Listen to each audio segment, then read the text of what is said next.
আমি এমন একটা সময় হচ্ছে ইন্ডিয়াতে গিয়েছি যে ইন্ডিয়ার সাথে বাংলাদেশের একটা কাইন্ড অফ ক্যাচ আপ ছিল। সো ওভারঅল দুই পক্ষ থেকে গালি খেতে হয়েছে। ফ্যাশন ইন্ডাস্ট্রি বা মডেলিং ইন্ডাস্ট্রি খারাপ বা মডেলরা খারাপ। I hate politics. আমার আইডল হচ্ছে আমাদের legendary hero Masud Parvez Sohel Rana. So called media person রয়েছে যারা কিনা হচ্ছে জাস্ট একটা ফটোশ্যুট করে বলছে আমার মডেল। বাংলাদেশ ফ্যাশন ইন্ডাস্ট্রির কথা বলবো, ডেফিনেটলি অনেক বেশি ট্যালেন্টেড। যখন আমাকে অ্যানাউন্স করা হলো mister universe second runner Bangladesh, তখন মনে হচ্ছে যে হোল বাংলাদেশ হয়তো আমার সাথেই আছে। হাই, দিস ইজ মি ইমাম মাহমুদ রিফাত। আমি মিস্টার ইউনিভার্স 2024, আমার ফ্যাশন মডেল। এটা অনেক ডিফারেন্ট একটা পজিশন ছিল, কারণ মিস্টার ইউনিভার্স হচ্ছে বাংলাদেশের জন্য ফার্স্ট টাইম। সো হচ্ছে আমি এর আগে ইন্টারন্যাশনাল যে কাজগুলো স্টার্ট হয়েছে তার আমার ফার্স্ট ছিল ইউএসের একটা ব্র্যান্ডের সাথে। তারপর আমি মুম্বাই ফ্যাশন উইক করেছি, ইভেন কলকাতাতে ল্যাকমি প্রেজেন্ট যে ফ্যাশন ওভার সিজন 5 ওটার শো স্টপার ছিলাম। এর মধ্যেই হচ্ছে আমি মিস্টার ইউনিভার্সের একটা ইনফরমেশন পাই যে তারা হচ্ছে এটা অ্যারেঞ্জ করতে যাচ্ছে। সো ডেফিনেটলি বাংলাদেশ যেহেতু এর আগে যায়নি, সো আমি ভেবেছি okay fine, first time try করে দেখি। ইভেন হচ্ছে ওরা অনলাইনের মাধ্যমে যে সিলেকশন যে করে এই প্রসেসটা থাকে, ওটার মধ্যে লাকিলি হচ্ছে আমি সিলেক্টেড হই। সো তখন আমার জন্য বেস্ট যেটা ছিল যে বাংলাদেশ থেকে ফার্স্ট টাইম যাচ্ছে এটা আমার মাধ্যমে, এটা আমার কাছে অনেক বেশি একটা বড় প্রাপ্তি ছিল। পজিশনটা অ্যাকচুয়ালি আমি ওইভাবে ধরিনি, কারণ হচ্ছে Bangladesh this A first time কোনো পজিশন পেলে, এর আগে ইন্টারন্যাশনালি কোনো পজিশন আমাদের আসেনি।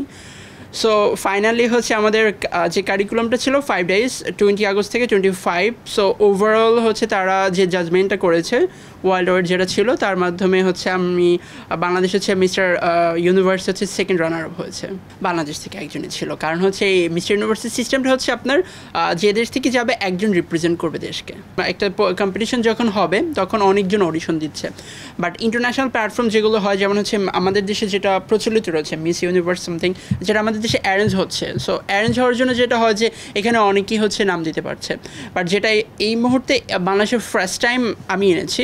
সো দ্যাটস মিনস হচ্ছে আপনার আমি পার্সোনালিভাবে আমার নিজের উদ্যোগ থেকে এটাকে আমি অ্যাপ্লাই করি। তো অ্যাপ্লাই করার প্রথমে যে দেশগুলো ছিল সেই দেশগুলো হচ্ছে টোটালি সিলেকশনটা ছিল অনলাইন ভিত্তিক। তারা হচ্ছে ফটোজেনিকের উপরে, মানে পিকচার থেকে শুরু করে আপনার আপনি অ্যাজ এ মডেল হিসাবে কতটুকু পলিশ পিকচারে সেটা দেখেছে। সাথে আমাদের 3টা অনলাইন অডিশন ছিল, এগুলো কমপ্লিট করে তারা হচ্ছে টপ 20 কান্ট্রিজকে সিলেক্টেড করেছে তাদের মেইন গালা নাইটের জন্য। সো তারপরে হচ্ছে গ্র্যান্ড ফিনালে হলো লখনৌতে। আমরা লখনৌতে গিয়েছি 20 কান্ট্রিজ। আমি ফ্লাই করেছি হচ্ছে 20 আগস্ট থেকে 25 ছিল আমাদের এই জার্নিটা। এই 5 দিনে শুধুমাত্র হচ্ছে মানে মডেলিং বলবো না, এই সব কিছু দেখেছে তারা। রেসপন্সিবিলিটি, দেশকে আপনি কতটুকুভাবে রিপ্রেজেন্ট করতে পারেন, আপনার পার্সোনাল কোয়ালিটি, ম্যানারিজম থেকে শুরু করে walk, photoshoot, dance, everything. So অনেকগুলো সেগমেন্ট ছিল, আর এই প্রতিটা সেগমেন্টে মার্কিং ছিল। ইভেন আমাদের একটা রেস্ট্রিকশন ছিল যে আমি বলতে পারি যে আমি একদিন ঠিকভাবে ফোন ইউজ করতে পারিনি। তখন আমাদের দেশে অনেক বাজে একটা পরিস্থিতি ছিল বন্যার জন্য। আমি হয়তো বা আমি ডেফিনেটলি আমি দেখেছি যে নিউজগুলো কি যতটুকু পসিবল নিজের দিক থেকে হেল্প করা সেটাও করেছি, বাট মানে রেগুলার যে একটা কন্ট্যাক্ট সেটা পাইনি। কারণ আমি যেদিন গিয়েছি তারপর থেকে আমি আমার বাসা থেকে কল করতে পারিনি, কারণ ফোন আমাদের একটা রুলস ছিল যে মর্নিং টাইম 7টায় হচ্ছে ঘুম থেকে উঠতে হবে, তারপর আমাদের কাজ স্টার্ট, ফোন ইউজ করা যাবে না, ইভেন টাইম টু টাইম আমাদের হচ্ছে ঘুমাতে হবে।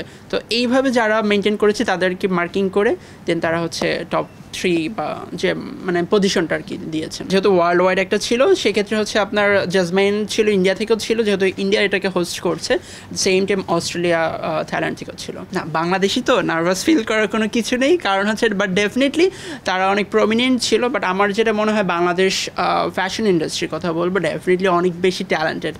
আমাদের যদি একটু ফাইন্যান্সিয়ালিভাবে ব্যাকআপ দেওয়া যায় আমরা অনেক ভালো কাজ করতে পারবো। আমি যেটা দেখেছি, আমি মুম্বাই ফ্যাশন উইকে বা ইন্ডিয়াতে যতগুলো কাজ করেছি তাদের কাজের ভিত্তিকটা যেটা হচ্ছে তাদের ডেফিনেটলি ইন্ডাস্ট্রি বড়, কারণ দেশটা বড়। বাট আমাদের দিক থেকে বলতে গেলে আমাদের কাজের স্কোপ যেটা রয়েছে এটা খুবই ছোট, বাট আমাদের কাজের কোয়ালিটি খুবই ভালো। মানে আমি বলতে পারি যে ট্যালেন্টেড। আমরা যদি ফাইন্যান্সিয়ালিভাবে আরেকটু backup pi, at the same time আমি মিস্টার ইউনিভার্সিটি যেটা মেইন প্রমোট করেছি, আমার মনে হয় যে আমাদের সংস্কৃতির প্রকাশের প্রধান মাধ্যম হচ্ছে ফিল্ম, সিনেমার মাধ্যমেই হচ্ছে একটা জাতিকে চেনা যায়, একটা সংস্কৃতিকে চেনা যায়, কারণ হচ্ছে এটা তাকে রিপ্রেজেন্ট করছে। সো আমি ওটাকে প্রপারলিভাবে রিপ্রেজেন্ট করেছি আমার দেশের ফিল্মকে যতটুকু পসিবল। সো আমার মনে হয় যে আমাদের দেশের ফিল্মেও যদি আমরা প্রপারভাবে লগ্নি করতে পারি একটা ভালো একটা রেজাল্ট পাওয়া যাবে। বিট্রু একদমই না, কারণ ওই আগেই বললাম যে এর আগে আমাদের দেশ কখনোই কোনো ইন্টারন্যাশনাল প্ল্যাটফর্মে কোনো পজিশন পায়নি। সো আমার প্ল্যান ছিল যে আচ্ছা আমি মিস্টার ইউনিভার্সে ফার্স্ট টাইম যাচ্ছি, আমি আমার সর্বোচ্চ দিয়ে দেশের জন্য যতটুকু পসিবল করব। সেক্ষেত্রে ডেফিনেটলি পজিটিভ একটা থিঙ্কিং ছিল, বাট মানে একদম ফাইনালি যে আমি এটা পাবো এই ধরনের কোনো চিন্তাভাবনা ছিল না। আমি একটু জার্নিটার কথা বলি। জার্নিটা খুবই হরেবল ছিল, কারণ হচ্ছে এই জার্নিটার আগে বা পরে আপনারা জানেন যে দুইটা পরিস্থিতি ছিল আমাদের। একটা তো আমরা জানি সবাই যে গভর্নমেন্ট নিয়ে একটা problem, at the same time হচ্ছে বন্যার যে ওয়াটার ফ্লোর যেটা প্রবলেমটা ছিল। সো আমি এমন একটা সময় হচ্ছে ইন্ডিয়াতে গিয়েছি যে ইন্ডিয়ার সাথে বাংলাদেশের একটা কাইন্ড অফ ক্যাচ আপ ছিল। সো ওভারঅল দুই পক্ষ থেকে গালি খেতে হয়েছে। বাট আই থিঙ্ক আমার যেটা মনে হয় যে সব জায়গাতেই ভালো মানুষ বা খারাপ মানুষ রয়েছে। সো আমি কতটুকু কি হেল্প করেছি এটা শো অফ করার বিষয় না, দ্যাটস আমি কাউকে বলিও নেই, পাবলিশড করিনি যে আমি কতটুকু কী করেছি। But mister universe definitely appreciate করার মতো, আর হোল বাংলাদেশ এটা অ্যাপ্রিসিয়েট করেছে। আর আমার দিক থেকে ডেফিনেটলি আমি যখন হচ্ছে উইনার, যখন আমাকে অ্যানাউন্স করা হলো mister universe second runner Bangladesh, তখন মনে হচ্ছে যে হোল বাংলাদেশ হয়তো আমার সাথেই আছে। হ্যাঁ, কিছুটা পড়তে হয়েছে, বাট ওই যে বললাম যে শুধুমাত্র ইন্ডিয়ার জন্য না, সেটা আমাদের বাংলাদেশও হবে। কারণ হচ্ছে আর্টিস্ট হিসেবে আমি মনে করি যে দেশের যে কোনো প্রান্তে আপনি পাকিস্তানে গিয়েও কাজ করতে পারেন।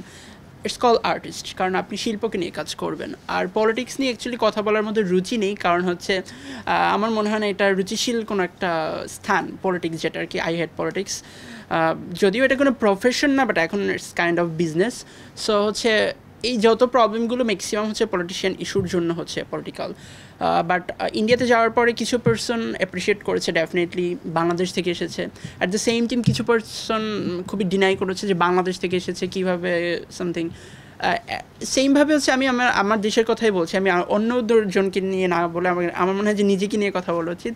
সেমভাবে বাংলাদেশ থেকেও সেম হয়েছে যে আমাকে অনেক ইনবক্স করে খুব বাজেভাবে কমেন্টস করেছে, দেশের এই পরিস্থিতি কেন তুমি ইন্ডিয়াতে গিয়েছো। সো আমার মনে হয় ভালো খারাপ সব জায়গাতেই রয়েছে। গ্র্যান্ড ফিনালেতে কোশ্চেন রাউন্ড, আমি অ্যাকচুয়ালি ট্যালেন্টেড যে রাউন্ডটা থাকে, ক্লোজ ডোর যে একটা ইন্টারভিউ থাকে, ওইটাতে অ্যাকচুয়ালি মোস্টলি মার্ক পেয়েছি, কারণ হচ্ছে ওইখানে কোশ্চেনের সিস্টেমটা থাকে, আর সেটাতেই হচ্ছে বাংলাদেশ ভালো করেছে, এটা হচ্ছে মেইন। আর আমাকে গালা নাইটে যে কোশ্চেনগুলো করা হয় তার মধ্যে একটা ছিল দেশকে রিপ্রেজেন্ট করার একটা বিষয় ছিল। সেখানে আমি আমার যে আউটফিট ছিল ন্যাশনাল, ওটা আমি বোফ একটা কাস্টমাইজ করেছি। একটা ছিল আমাদের বিবি রাসেল, যা পড়েছে আমাদের লিজেন্ডারি ফ্যাশন ডিজাইনার এবং ইন্টারন্যাশনাল মডেল, তার আলোকে আমাদের যে ফতুয়াটা থাকে গামছার, আর সাথে একটা লুঙ্গি ছিল টোটালি হ্যান্ড প্রিন্টেড ছিল, মারিয়াপুর প্রিন্ট করা। সো ওটাতে টোটাল বাংলাদেশের একটা টোটাল ভিউটা আপনি পাবেন ওই লুঙ্গিটাতে। মানে মেট্রো রেল, বাংলাদেশের ঢাকার সিটির যেগুলো রয়েছে, আমাদের পদ্মা সেতু থেকে শুরু করে আমাদের গ্রাম বাংলার যতটুকু যা কালচার রয়েছে, ওই লুঙ্গিটাতে আপনি টোটালি পাবেন। সো তখন দেখে তারা আমাকে কোশ্চেন করে, সো আমি টোটালিভাবে এটা ফোকাস করেছি, সাথে আমাদের বাংলাদেশের ফিল্মটাকে প্রমোট করেছি। আর আমাকে আস্ক করা হচ্ছিলো যে আপনার আইডলকে, সো এভরিওয়ান বলেছিল যে বলিউড, সামথিং বলিউড, বাট আমি বলেছিলাম যেটা বি ট্রু, আমার আইডল হচ্ছে আমাদের লিজেন্ডারি হিরো মাসুদ পারভেজ সোহেল রানা। কারণ আমার মনে হয় উনি হচ্ছে একমাত্র বাংলাদেশের রিয়েল হিরো। আপনি যদি তার লাইফস্টাইলটাকে একটু ক্লিয়ারফাই করেন বা একটু দেখেন, তাহলে বুঝতে পারবেন he is the real hero. Food নিয়ে একটু প্রবলেম হয়েছিল, কারণ হচ্ছে কি তাদের খাবারটা একটু মশলাযুক্ত, আমরা একটু লাইট ওয়েট খাই। সো এটার জন্য একটু প্রবলেম ছিল, বাট আমাদের ওই ধরনের প্রবলেম হয়নি, কারণ আমাদের তো একটা 5 স্টার হোটেলে হচ্ছে তারা রেখেছে। সো ওইভাবেই হচ্ছে মডেলদেরকে তারা ডিল করেছে, কোন মডেল কীভাবে সুইটেবল।